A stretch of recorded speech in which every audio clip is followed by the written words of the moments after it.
السلام علیکم۔ آج میں آپ کو ایک حقیقی واقعہ جو ہے وہ بیان کرنے والی ہوں۔ میں نے یہ کہیں پڑھا تھا تو سوچا آپ لوگوں کے ساتھ شیئر کروں۔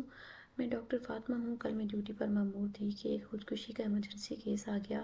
خودکشی کرنے والی لڑکی کا نام منتہا تھا اور میں نے اپنے 8 سالہ کیریئر اور گزری زندگی میں پہلی بار اتنی خوبصورت لڑکی دیکھی تھی۔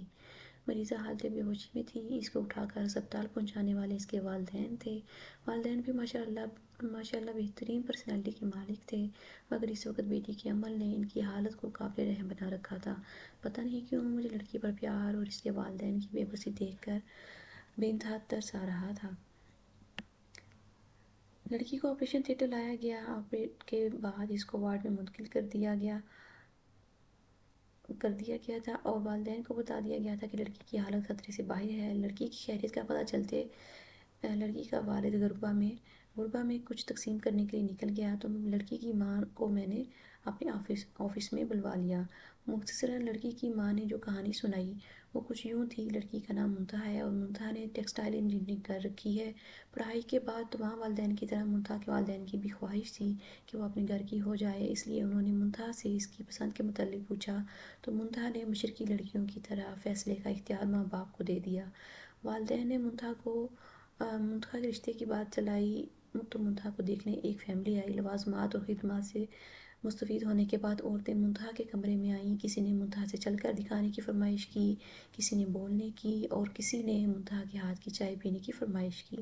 اس کے بعد اجازت لے کر چلے گئے اور چند دن بعد بنا کوئی بات بتائے رشتے سے انکار کر دیا۔ منتہا کے لیے پہلی بار تھی جب وہ ریجیکٹ ہوئی، مگر ماں باپ کی تسلی نے منتہا کو حوصلہ دیا اور ایک بار پھر منتہا کو دیکھنے فیملی آئی۔ انہوں نے بھی کھانے سے فارغ ہونے کے بعد منتہا کے ہاتھ سے چائے پینے کی فرمائش کی اور چائے کے بعد اجازت چاہی۔ 3 دن انتظار میں رکھنے کے بعد یہ کہتے ہوئے انکار کر دیا: لڑکی کو مہمان نوازی نہیں آتی، کیونکہ اس نے لڑکے کی ماں کو ٹیبل سے اٹھا کر ہاتھ میں چائے پیش نہیں کی بلکہ عام مہمانوں کی طرح ٹیبل پر رکھ دی۔ اس انکار پر منتہا کے ساتھ ساتھ اس کے والدین بھی اندر سے ٹوٹ پھوٹ گئے، مگر اللہ کی رضا سمجھ کر صبر کر رہے۔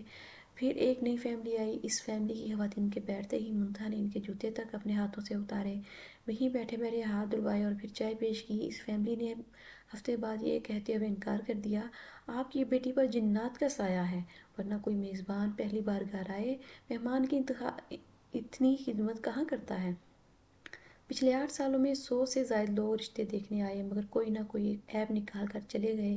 کل ایک فیملی آئی۔ انہوں نے لڑکی کو باقی ہر لحاظ سے ٹھیک قرار دیا، مگر یہ کہتے ہوئے انکار کر دیا کہ منتہا کی عمر زیادہ ہو گئی ہے، اور احسان جتاتے ہوئے کہا کہ اگر آپ زیادہ مجبور ہیں تو ہمارا ایک 48 سالہ بیٹا جس کی اپنی دکان ہے، اس کے لیے منتہا قبول کر لیتے ہیں۔ اتنا کہتے ہوئے منتہا کی ماں کی سسکیاں لے کر رونے لگی اور کہا: آپ بھی تو ماں ہیں، سوچیں ماں جتنی بھی مجبور ہو غیروں کے سامنے کیسے کہہ سکتی ہے۔ اور میری بیٹی کل سارا دن میرے سینے سے لگ کر روتی رہی، کہتی رہی: ان لوگوں کے معیار تک آتے آتے میری عمر زیادہ ہو گئی ہے ماں، اور پھر نہ جانے کب اس نے دنیا کو الوداع کہنے کا فیصلہ کر لیا، کیونکہ وہ کہتی تھی میرا منحوس آیا میری بہن کو بھی والدین کی دہلیز پر بوڑھا کر دے گا۔ میں جو کہ ڈاکٹر ہوں نے منتہا کی والدہ کو پانی پلایا۔ اتنے میں اس کا والد اور پیچھے وارڈ بوائے داخل ہوا۔ آ کر بتایا منتہا ہوش میں آ گئی ہے۔ منتہا کی ماں بجلی کی تیزی سے وارڈ میں پہنچی۔ منتہا کا سر اٹھا کر سینے سے لگا کر ڈاکٹر اور منتہا کا والد ایک ساتھ کمرے میں داخل ہوئے۔ منتہا ماں کو چھوڑ کر باپ کے گلے لگی اور سسکتے ہوئے کہا: پاپا، بیٹیاں بوجھ ہوتی ہیں، پاپا آپ نے کیوں بچایا مجھے مرنے دیتے۔ میرا منحوس سایہ اس گھر سے نکلے گا تو گڑیا کی شادی ہوگی، نہیں تو وہ بھی آپ کی دہلیز پر پڑی پڑی بوڑھی ہو جائے گی۔ منتہا کا باپ چپ چاپ آنسو بہا رہا تھا۔ جب میں نے حالات آؤٹ آف کنٹرول ہوتے دیکھے تو منتہا کو سکون اور انجیکشن دے دیا۔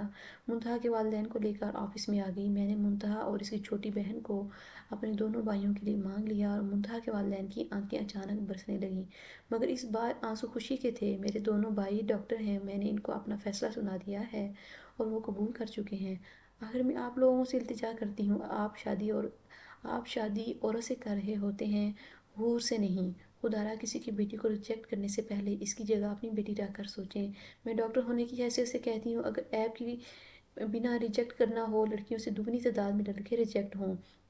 مجھ سے دنیا کے کسی بھی فورم پر کوئی بھی بندہ بحث کر لے، میں ثابت کر دوں گی کہ میں ثابت کر دوں گی مرد میں عیب عورت سے زیادہ ہیں۔ میں ہاتھ جوڑ کر خدا کا واسطہ دے کر التجا کرتی، کسی کو بلا وجہ عیب زدہ کہہ کر ریجیکٹ نہ کریں۔